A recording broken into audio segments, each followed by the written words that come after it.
So good morning everyone and welcome to IIT Bombay. I am Pramod. I'll be kind of in the first maybe half an hour giving you an idea of what is generally accepted as Internet of Things, and then later on we will go into the specific part of it, which is the sensors. Okay, so some of the faces seem familiar. So how many of you have attended a similar course in IIT Bombay earlier to this? There's 1, 2, 3.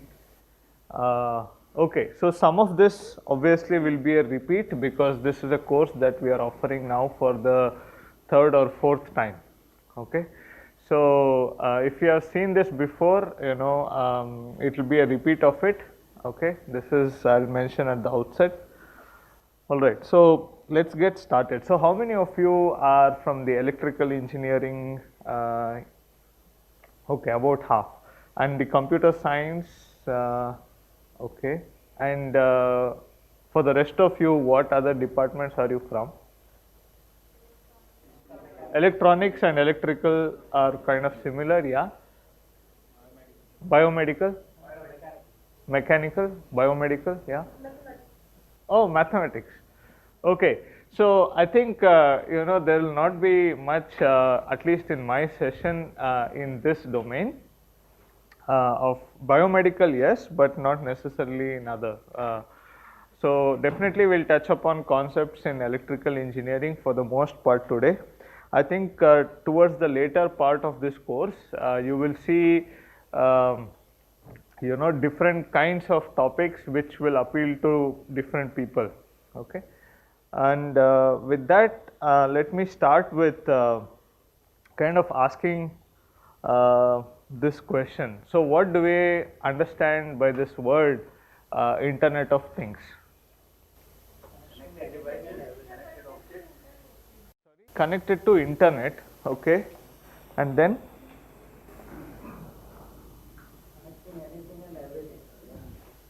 okay, all right. So let's before one thing I would mention is that we have got this feedback after conducting couple of these sessions that even after the end of this course you may not get one answer of saying what is Internet of Things. Okay, so this is something to I'm mentioning it right from the beginning that consequently there is no one definition or there is no one formula or there is no one module, right, which you can just say this is Internet of Things, and there is no one description. Okay, so what will happen through the course of this one whole week is that you will be presented different aspects of it. Okay, starting from how you get this data, how you transmit it, how you process it, what technologies are there for implementing this. So all of this will be given to you in pieces, okay, and it is left to each of you to figure out how you can assemble them to get what you want. Okay, so this is something I will say right away that by Friday evening you might still wonder what is Internet of Things. Okay, and as I said, there is no one answer. Okay, and these are the questions we should ask before we start a course, right? First of all, what is Internet of Things, and then why do we wish to learn about it? So each of you might be here for different reasons. So can we get some answers to this? You have taken 1 week off of your schedule to come here, right? For a reason. And what is that? Yeah? The mandate given to us from people essentially is that we are required to learn the future technologies, including IoT. Okay. And then we make sure that we are able to pass these on as a curriculum and teach it to our students. That is the mandate which is given to us. In addition to that, it would be very useful if you could tell us about what are the research areas which are open in this, because all of us are supposed to work on research. So yeah. I think if we work in this focused manner, perhaps. Yeah. So I think in the due course there are many topics that will be introduced to you. And again, okay, fine. So what else? So your point was that there is a mandate that you learn about IoT and also work on research topics in this, and also be teaching this to your students, right? So anything else? Yes. And now the Industry 4.0 is coming in the automation, Yeah. and everything is connected to internet now. Yeah. Very much necessary to learn as much as early as possible with the IoT thing, because ultimately the sensors will pick up the data and ultimately put it on the cloud, and computation will be already done with AI and ML. Okay, so your point is that now you see automation coming into picture. A lot of industries are now not old school where you had people going around taking numbers. Rather, it is automated and data acquisition happens rather in a connected way, and most of the data processing happens through some powerful engine like machine learning or so on, and then it's good to know about it. Is that the point? Yeah. Anything else? New operations in technology, add-on. New technologies are coming, and you would like to know more about this. Yeah. Anything else? Okay, so that's good. So the other thing is that, okay, we know it, so what? Right? You need to do something about it, right? And now, how do you do it? What can we do to get there? What are the opportunities to implement these technologies? So these are again, some of the goals, right? So I think the lab sessions that are there, you will notice that it will try to help you with that. Okay. All right. So the next question is, have you seen IoT around you, and what are they, and how is it used? 3 questions. So have you seen them, what are they, and how is it used? Have you seen them? How many of you have not seen IoT around you? Yeah, a phone to some extent is a connected device which has a lot of sensors, processing and so on. Apart from that, have you seen other IoT devices? Refrigerator from a smartwatch. So yes, so you have a smartwatch which does what? At which time, suppose a person who wants to eat so many food, so we can Yeah. lock that for this period he cannot open the refrigerator. So smartwatch is one. Smart home. Smart It's a smart home. connected watch and a smartphone, and Yeah. everything in the house is connected. So I smart. can control my lights, fans, everything. Okay, so he says he can control his lights and fans. AC, all everything, objects. All objects with a phone. And have a better living with everything known to me. When the bus will come, when the train will come, when the flight will come. Okay, that's the Connected point. world. Yeah. Okay.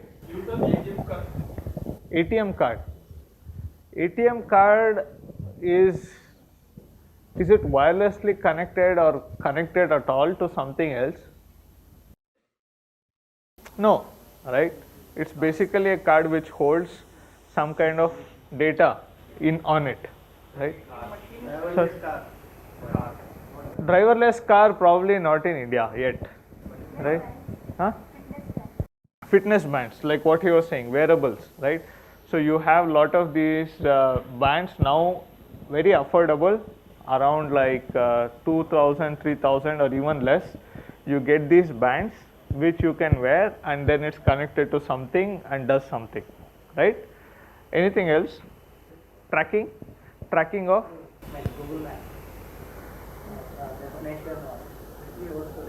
GPS, right? Nowadays you can actually see live location of, different. I mean, of course, train is now you can see live location of trains, but you cannot. It's not like you need just one device put there which transmits the GPS location of the train, right? There are now, you might have seen, these fans which you can remotely. Yes, please. Can we say that the management of the supply chain management, what managers do, like suppose they are taking a track of certain data and Yeah. they are maintaining it. Logistics, right? That, so logistic, what we so can that is true. I think that is slowly coming to picture now, that in industries like what he mentioned in industry 4.0, you have a situation where you want to track how much of the raw materials is available in the supply, right? How much of it is getting sold, where are different things within the manufacturing facility, and so on, right? So how do you do this? So this is a question also, right? And why now that it is recorded, I will try to keep some of the critical comments out, unless we say some time which is not recorded, then I can say more, okay? So this is another thing, right? So this question is important to ask, right? How long does it take to build a system and deploy it, right? So any guess? It depends upon what application, right? So there are situations where you cannot have a big device, right? And for which you have to build your own things from scratch, right? Each of the sensors have to be self-designed. All the signal processing has to be custom built, right? Communication protocols have to be realized. So all of this will require some kind of customization, which obviously takes more time, right? So on the other hand, you will see also IoT being sold as an assembly of modules, okay, where you have a Wi-Fi module, you have a Bluetooth module, you have some Raspberry Pi or an Arduino or something else, and then you have standalone sensors like temperature sensor, humidity sensor, whatnot, carbon dioxide sensor. All of them will give you the right voltage levels that you can directly combine it with some of the processing blocks, transmit blocks, and then build a system around it, right? This is good if your time is constrained and you want to deploy something very quickly, right? But there are again some situations where this cannot be done, right? If it is some critical applications, like for example, you want to deploy a sensor in an industry, okay, where the temperature range goes up to, let's say, 600 or 700 degrees Celsius. So no simple temperature sensor is available to do that, right? So the whole system has to now, first of all, sense a wide temperature range, and at the same time, has to withstand temperatures maybe around 150 degrees Celsius ambient temperature, right? So in such a situation, no electronics is easily available that you can simply assemble together to make it work, right? So therefore, depending upon where and how the system is used, you have different time scales, okay? And I have taken this definition of Internet of Things from what the current definition of IEEE says. Again, this is not a matured, and this is not the only definition, okay? So as you see here, I highlighted some of the important words in this definition, okay? You see that these are obviously things, and these things are connected, okay? For what? For sensing. Sensing what? Sensing something outside in the environment, okay? This could be temperature, humidity, whatnot, right? And motion, angle of rotation, and pressure. You can think of tens of hundreds of variables that one can sense in the environment. This could be heart rate, activity of a person, and so on, right? And then not just sensing, right? It's also the reverse, which is actuation, right? So after you sense, after you infer something, what do you do with it? You need to take some action, right? And usually this action is taken back in the environment, right? And this can be done through actuators, okay? So can you think of a simple actuator like he mentioned for controlling let's say a fan? What actuator would you use?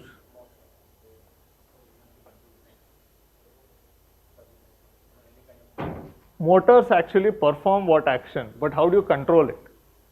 For on-off, it could be a relay. Yeah, a simple relay could do it, right? So you have a relay, and that relay you actuate it from some kind of a circuit, right? And that actuation happens through some signal that it receives, right? Now this signal could be received wirelessly through some protocol, Wi-Fi, whatnot, right? So a relay is a simple actuator. Anything else? Control temperature in the same. Yeah, a small Humidity in a room.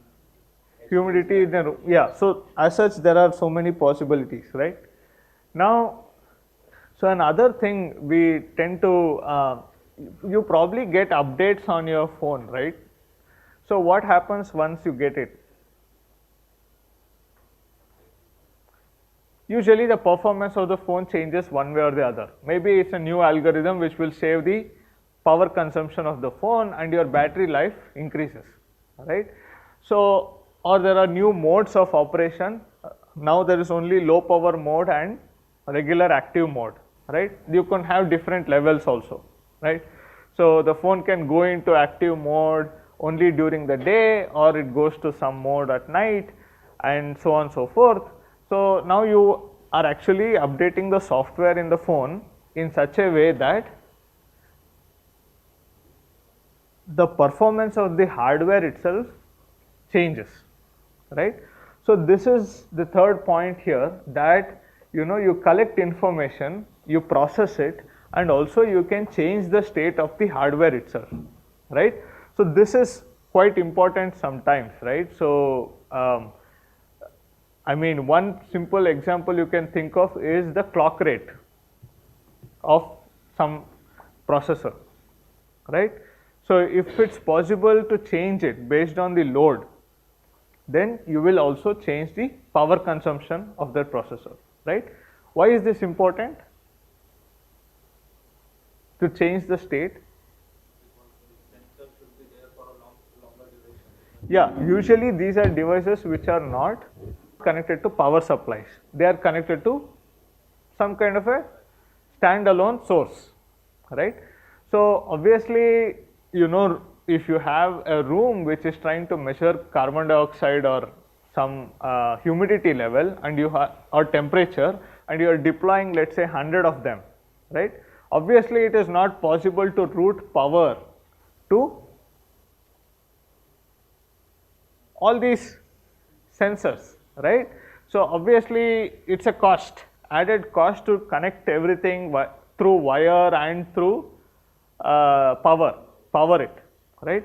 So you need to have some kind of a standalone supply there, which you can achieve with some batteries.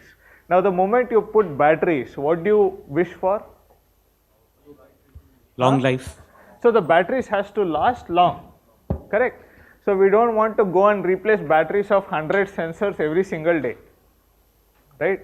So this is, if it's a wearable device, it's okay, because now we can directly connect it to some kind of a, power supply once every day also. But if you have something stuck on the roof, then doing it every single day is not convenient, right? So you want to just put a battery and let it last for as long as possible, right?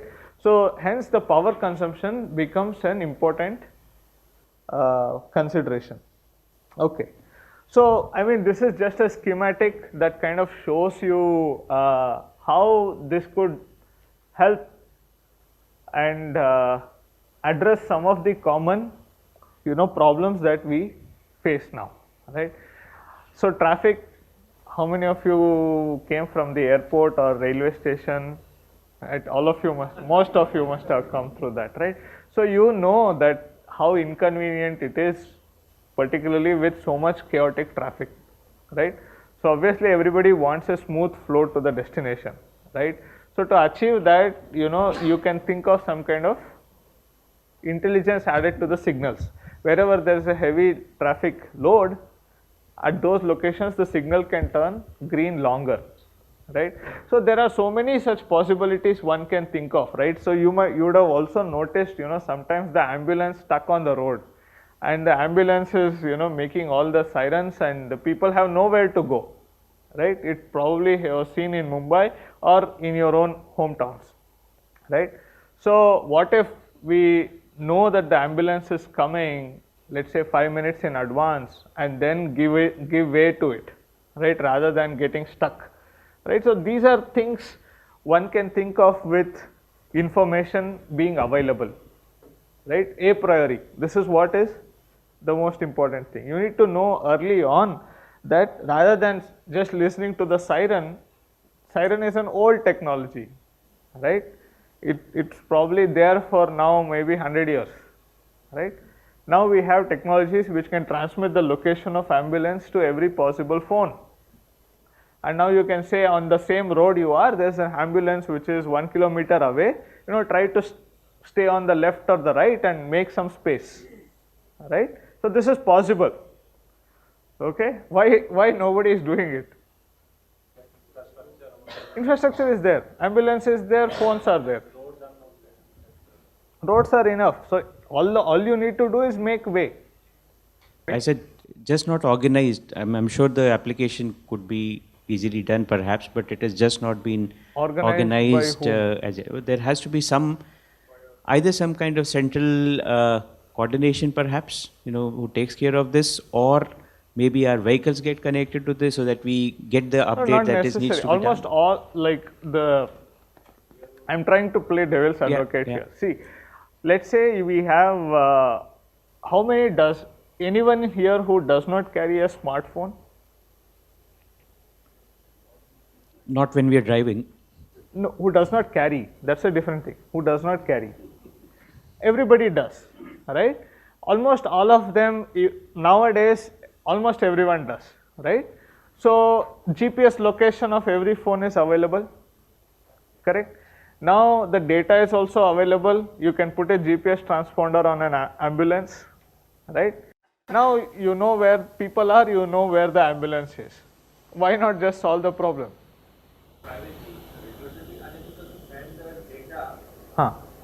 Of the ambulance, not of the patient. Not of the patient. Even if the ambulance is coming, to send the GPS data to each and everyone's mobile, On the same whether they road. are subscribed it or not. On the same road. See, this is a critical application, right? We are not talking of advertisement, right? So now advertisement itself, there is no privacy. Why not for ambulance? How many of you don't get advertisements on their phone? Everybody does, right? So privacy is violated right there, okay? Why not ambulance data? See, in the end, I am trying to ask this question for everyone to think about, right? So the answer I will not reveal, but it is something you figure it out, okay? All right. Maybe that solution may not be business viable. Exactly. Who will pay? Right? Who will pay to implement this? Why should they pay? Right? So in the end, most of the technologies are possible, right? So it's not that it's not possible. The question is, why should somebody put money to invest that and make it better, right? Is that answer some question? Okay. So that is how a lot of things work. Anyway, so when you actually look at how IoT is, implemented, or any system for that matter, right? You have some kind of environment that you want to sense, right? So this could be a human body itself, right? It could be a room, or it could be a equipment, it could be traffic, whatever, right? So with that being the environment, you define what that is, and then look at what are the possible parameters you can get out of that environment, okay? In a room, it could be temperature profile, right? It could be carbon dioxide level. So many of us are sitting here, each of them is producing CO2. Obviously, the carbon dioxide level will now increase, right? If it goes beyond some point, then you can maybe turn on the circulation, right? Things like that. And if the environment itself is a human body, you can think of skin resistance, you can think of heart rate, right?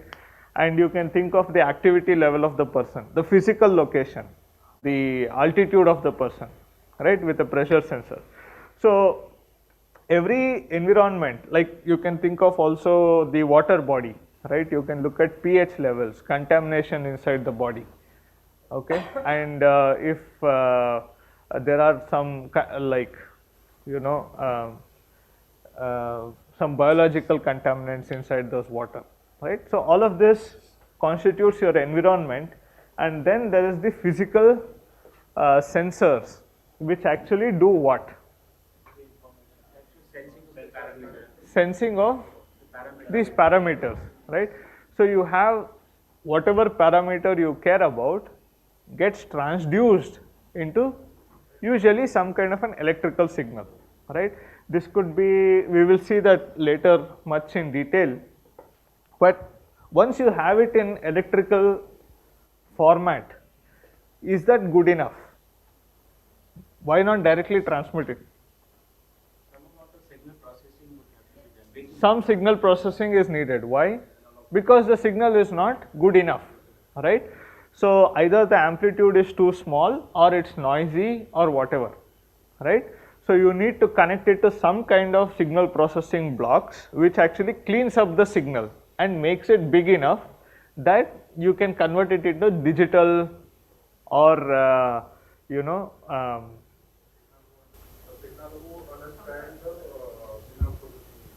right. So the signal has to be good enough that you can convert it into digital signal, right, which means you are removing any alias signals, or the amplitude is sufficiently high so that you can convert it into digital. And once it's in digital domain, you can then process it, right, which means what? What kind of digital processing can you do? You could do things like maybe aggregation of data is possible. Yes, you can actually store it, implement very high order filters, right? You can encode it with or encrypt it for additional layer of security, right? Or you can combine multiple sensors information in a suitable way, right? And then, you know, compress it into some very useful information, right? Rather than directly transmitting whatever you are sensing, you can actually do some kind of processing on it, which could be combining multiple sensor data, storage of it. You can store it locally for, let's say, 10 hours or whatever, right? And then, you know, encryption, right? All of this can be done right in the sensor interface layer before it is ready for transmission, okay? So now once you are in the phase of transmission, there are again other things to worry about, right? How long to transmit, how much to transmit, right? And which frequency to choose, right? Whether you transmit it in Wi-Fi protocol, Bluetooth, or through a wire, right? And once you transmit this data, it has to be received somewhere, right? And obviously now each of these sensor is transmitting information, or this module is transmitting information, right? Now let's say you have 1,000 of these deployed in different places, okay? All of them are transmitting information. So what is the challenge in such situation? Power we worry about at the each of those sensor modules, okay? Now the data is coming to us and you have 1,000 such streams of data. What do you do? What is the problem first? Huh? Storage is one thing. Each of them, let's say, is transmitting at 1 megabits per second, right? Data could be lost how? Noise is happening at the sensor itself, right? Yeah, first problem is to know who is sending that data, right? Out of these 1000 sensors, you need to know where is this data actually coming from, okay? Second, anything else? Latency. This is a very important point, right? That when it is actually measuring the physical parameter to when you actually receive it, there is a time delay. And with this time delay, what you notice is that for some critical applications, this may not be tolerated, right? Particularly if you want to do some kind of a closed loop system where you monitor, analyze and then actuate, right? If the time delay is not fast enough, then you can have some issues, right? Stability issues and so on, right? Anything else? Noise to some extent is taken care of with a lot of signal processing, but you're right, so it could still corrupt the signal received. Yeah. Sequence of the packets received would be issue. Security, yes. I mean, this is now sent out through some channel, right? Somebody else can be listening to it, and this is particularly important with wearable sensors, right? So why? Because you don't want your heart rate, your activity levels being tapped by somebody, correct? So obviously security becomes important. Another thing is also collisions. I think somebody mentioned it, that all 1000 of them trying to send this information at once, there could be times when the receiver is listening to somebody else but not the one that is also transmitting, right? Yeah. Throughput gets affected, yeah. Formatting, that is taken care at the communication itself, right? So the point here I'm trying to make is when you have thousands of these devices all trying to send information to one receiver, there could be collisions, right?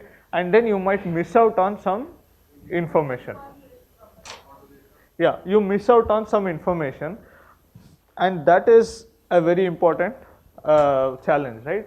So the next is analytics. Nowadays, I think almost everybody is talking of machine learning, AI, right? I mean, how?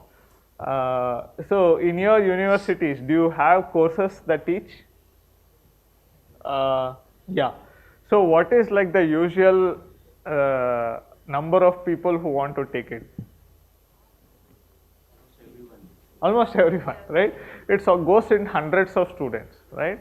So obviously it's an area which is actually gaining a lot of prominence, and there is no denying it, right? So a lot of tasks which are repetitive are now becoming better than humans. This could be recognizing whether you like it or not, right? You probably spent, like me also, the last 15-20 years doing one thing, right? Learning from undergraduate all the way till now, and suddenly machine learning takes over, right? Which is no denial, right? It is happening, and you are seeing how it is slowly percolating to. How many of you, any example you can give where machine learning or similar technologies has made any job obsolete around you? Railway booking? Yeah. So can you tell about it? How something like ML has actually replaced some or displaced some of the jobs? Yes.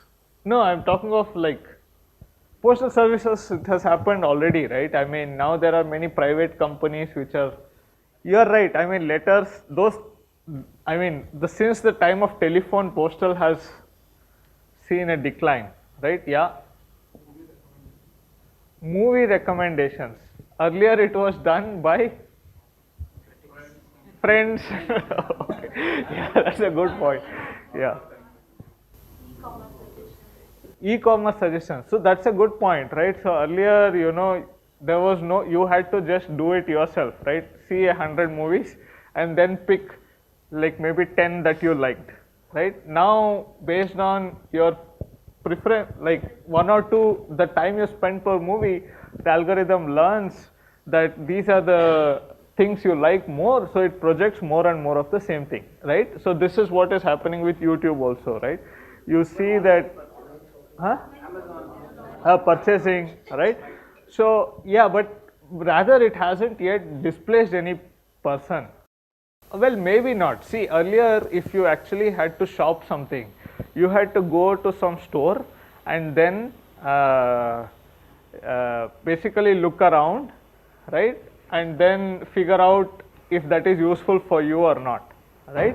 So based on your buying history, your browsing activity, it is possible to now zero in on at least products which you are most likely to buy, all right? So this is, now people sometimes have seen somebody just going around seeing if that fits them well in a shop, and then go back and buy it on e-commerce websites, right? Yeah. CCTV camera, that's a good point. See, actually, yeah.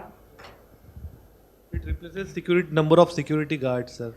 Exactly. Where did you see this? So everywhere. You are seeing this in our apartment, everywhere. Yeah. We require. Yeah, that's a good point. In fact, I have also seen this happen to me in where I live.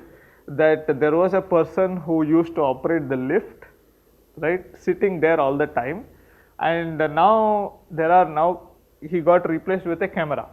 Now the camera is in the lift, which is now connected to a internet or rather some security person, and all these 4 or 5 jobs are replaced with cameras, and there's only one person watching at all these things, right? So this is slowly happening, okay?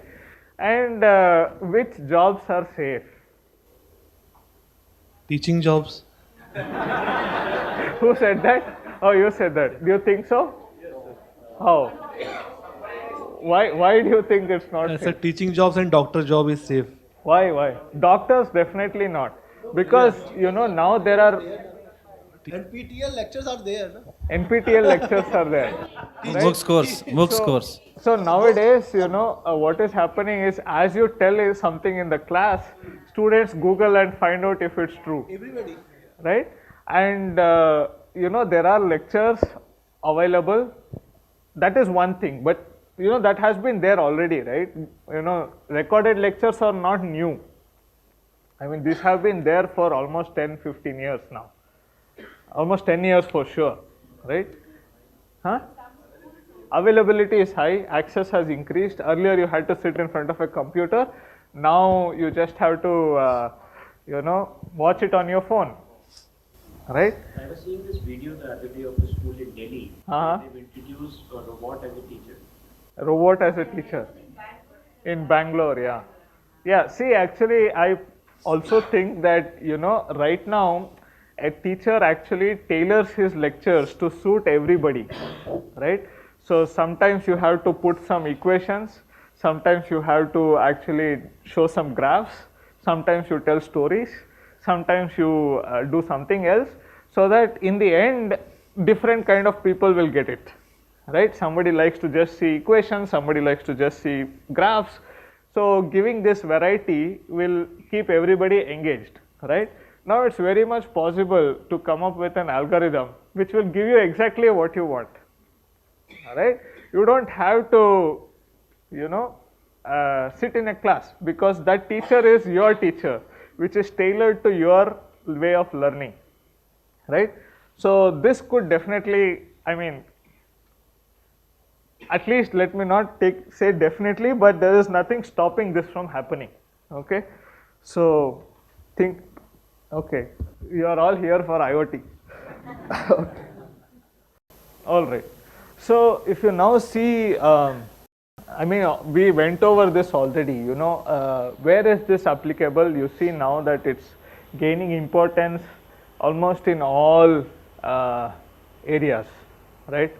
So starting from healthcare, we saw wearables, right? Now also there are these X-ray machines or MRI, CT scan, which actually get digital data which actually is acquired in one place. Doctor need not be present there. This information can be transmitted to anything else, anywhere else, and one expert sitting somewhere can look at it. And also these algorithms can now just identify regions inside the scans which could be questionable, right? So rather than mobility, again, this is happening. Almost all of us have used Google Maps or something at some point, or something similar. And have you seen these e-bikes which are coming in the market in what is that company? So I don't work for any company. So if I mention names, it's only for educational purpose. What is that? Ether. There are some companies now selling e-bikes, right? So those e-bikes come with a SIM card, and the location of that bike at every single point is transmitted all the time to the servers. So not just those companies are selling the bikes to you, they are also selling smart bikes, just like mobile phones, right? So the state of the vehicle is continuously transmitted, the state of the battery, the location of the vehicle, right? And wherever you are going is continuously transmitted. So this is a company in Bangalore. I don't know if anybody has come across this. They make e-bikes, and the e-bike is also very smart. It already has a SIM card in it, right? And it transmits live data out. So even for mobility and vehicle applications, you see smartness getting added, right? And you might have also gone to these, What is 360? Anywhere you are going around, you can be tracked on your mobile phone. Navigation apps. It's an app that what? Which tells you where exactly we are and where we are moving and all. Oh, I see. Okay. Yeah. So that's good. So the other thing is this industry 4.0, right? So I think you mentioned that, adding smartness to a lot of, how many of you have visited any kind of manufacturing industry or any plant? Yeah. So you might have seen a lot of these sensors which are actually, the old sensors which actually have a dial on them, and there is somebody who goes there periodically to make readings, or it is wired so that the readings are available at some control center, right? So again, you can only deploy a fixed number of wires in a network, and obviously a person taking manual readings is slow and it could be erroneous, right? So this is again not new. I have seen already products in the last 3 or 4 years that you actually have this again wireless module which transmits this data to some centralized server. Agriculture is another sector. IIT Bombay has been doing this work, Professor Mariam Shojoy, right, in this kind of technologies for improving the yield, right, in agriculture. Okay, so right now a field, you can have different moisture content at different places, different nutrition levels at different places in a field, right? So you may want to, rather than deploy just flood irrigation or putting fertilizers in all places at the same concentration, you can now tailor it based on the location. Wherever it's more needed, you put more of it. Wherever it's already wet, you don't water it, right? So this actually saves a lot of resources, and at the same time you might have heard of new technologies like hydroponics. Have you seen this thing? Anybody have heard of hydroponics? Yeah, what is it? Fertilizers. We are sending liquid fertilizer to. Yeah, so basically the plant doesn't grow in the soil, right? You actually just fertilize it. It's growing with some structure where you just water the roots, right? So these are new things which are coming, and this is where these kinds of connected sensors can help. So yeah, so agriculture is one, and finally, Excuse me, sir. Can the sensors find out the requirement of fertilizer? Please give some example.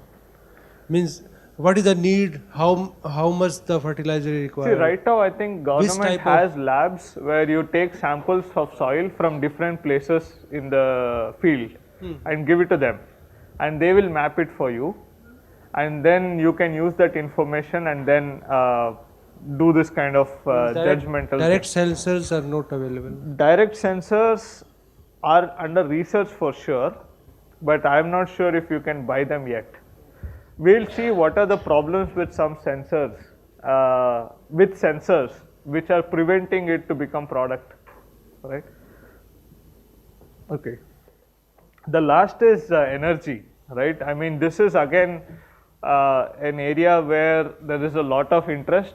I mean, earth temperature is increasing, everybody is becoming richer, and people are buying more ACs, and consequently power consumption will go up, right?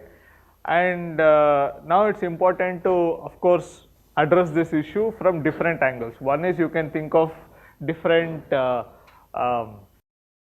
like building materials which are, you know, insulating, right, which are cheaper, and at the same time you can say I will include smartness, measure the temperature, or count the number of people inside a room, and then modulate the compressor in the AC so that it becomes more, it works more when there are more people and it dials down when there are less people, right, rather than turning it on all the time, right? Yeah, that you cannot solve with IoT. Climate change and IoT are opposite in a way. Smart vehicle parking. Yeah. So there are so many possibilities. I mean, I'm just saying that any of these sectors you take, there are many applications coming out, right? And some, of course, are useful. Some could be just a feature, not necessary that it's needed. But in the end, as long as it makes money, there are people who will do it. Okay. So this is something we already talked about, that you have some environmental variables. This is going one level deeper into that block diagram I showed you, that there are sensors, and then these interfacing circuits, you know, do some amplification, some filtering and digitization. You have DSP, which actually processes this information, and then you have a link to transmit this out. Okay. So this is what I just told you. See, I mean, this is again a common thing that is coming into picture. This is a good example to take, right? One where voice activity detection. I think now there are advertisements of it also you are seeing, right? So the more you use it, the better it gets, right? Because the more data it collects and the algorithms improve, right? So you would have seen these voice activity. Now phones actually can do language translation. This is another job which is risky, right? Translators, right? Now it has gotten so good that you can talk to literally any person from any country without even knowing their language, right? So this we will maybe take it up later. Okay. We have worked on some of these things called gas sensors and biosensors, and I will talk about this also in the later part. Okay. So maybe we'll take a 5-minute break. Okay.